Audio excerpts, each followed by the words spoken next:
Yes, welcome everyone to this maiden edition of the YDF conference. The maiden edition for that matter. We have lined up a nice array of experts who will be talking to us today about sustainability reporting in businesses. And so it's important that we take sustainability a notch higher.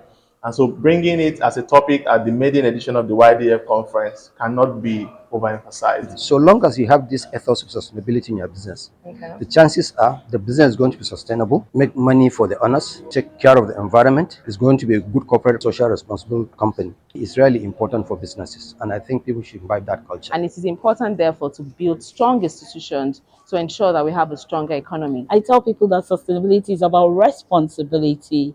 Be mindful of what you do today and what it is for the people coming tomorrow. It's going to be a very interesting seminar filled with experts who will be talking to us about the practices that they have in their organizations and how we can foster good business practices for organizations, our industry, our economy as a whole, and our moral obligation for the well-being of the planet as well. I welcome you all to the maiden edition of the Young Directors Forum Conference.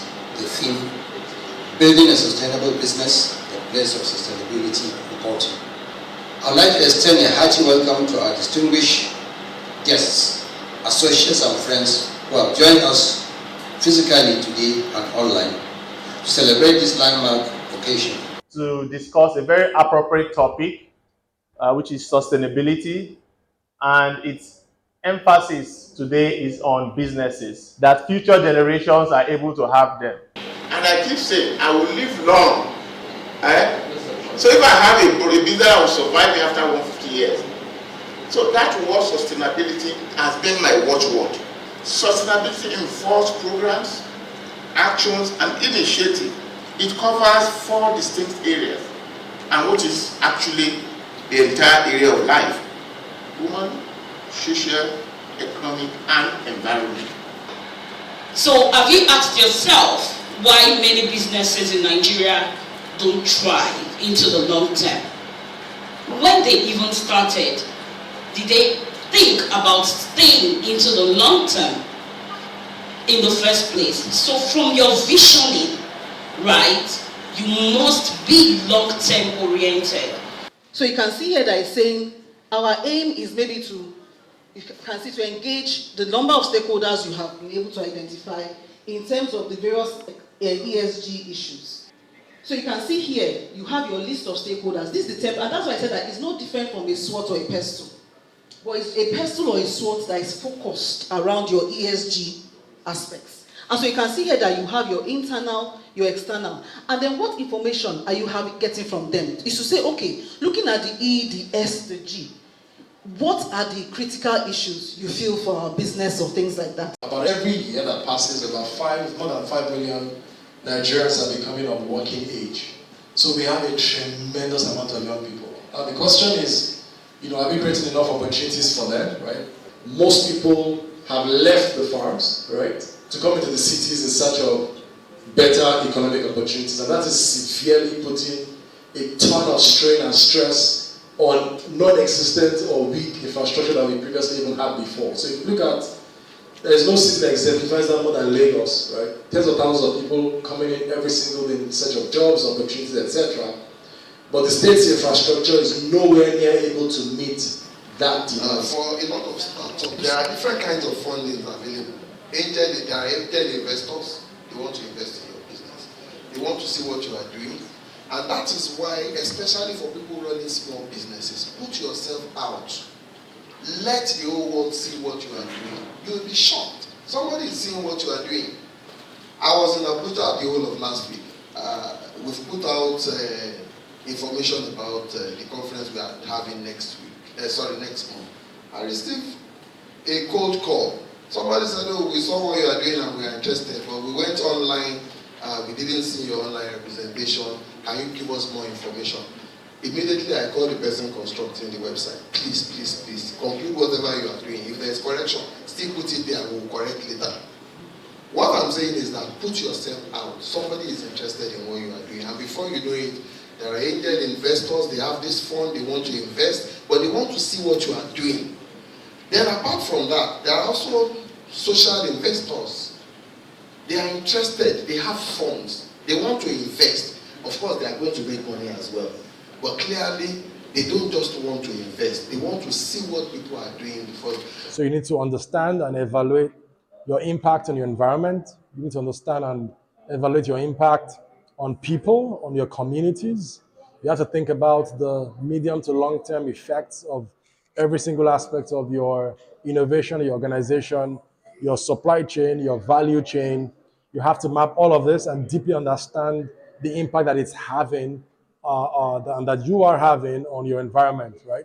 Because when you do, then you can make the right adjustments, the right investments, the right changes to position your organization as a sustainable organization.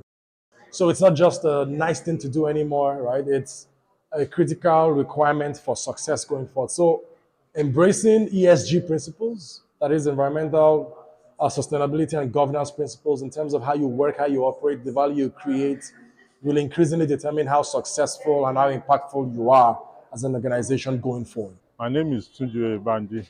I'm the first Vice President of the Chartered Institute of Directors, Nigeria.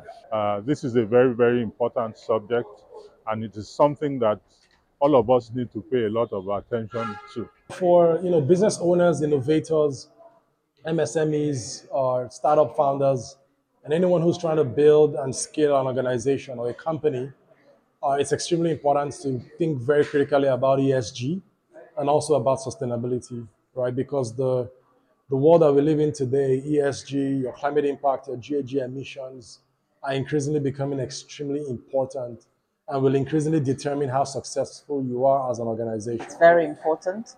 It's foundational.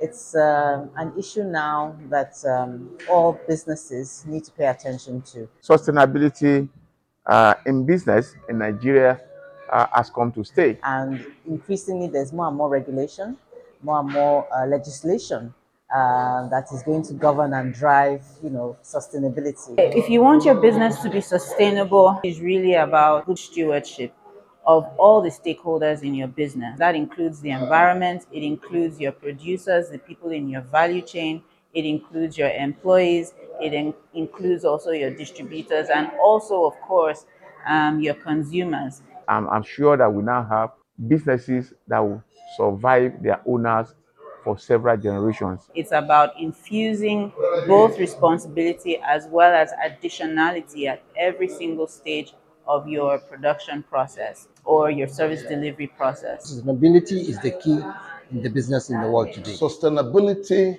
has become a new currency. Unless we do something about it and begin to live life in a more sustainable fashion, we will find ourselves in a situation where the planet itself will just blow up in our faces. Today, you can see drain, you can see flood, today you can see fire, today you can see heat weather, today you can see various challenges. Africa, Nigeria are affected by up to 70%. That time, we begin to talk about sustainability. And these are caused by man.